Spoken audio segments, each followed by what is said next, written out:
Hello friend, তো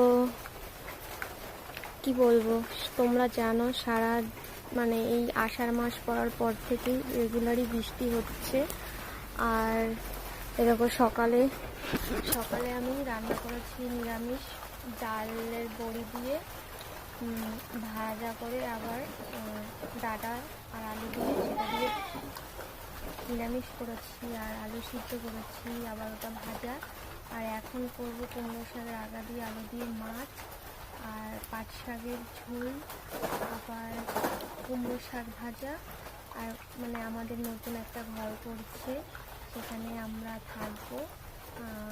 আলাদা একটা ঘর, আমাদের এই একটা বড় ঘর আছে, আর এই পাশের খপে আমি থাকি, আর এইটা আমাদের রান্নাঘর, এখানে রান্না হয় এই যে।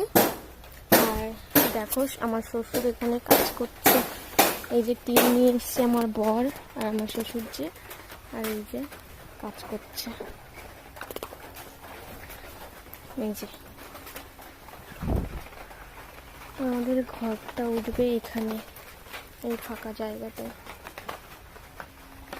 আর দেখো বৃষ্টিতে যা অবস্থা, এখানে আমরা থাকতাম এই ছোট্ট ঘরে।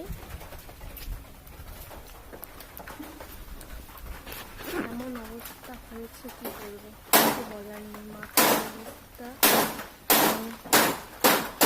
আর এদিকে কাজ করছে, বৃষ্টি পড়ছে, না হলেও 15-20 দিন ধরে। আর বুঝতেই পারছো পায়ের অবস্থা দেখো, কি বলবো গাইস। চলো রান্না করবো, বেশি কথা বলবো না।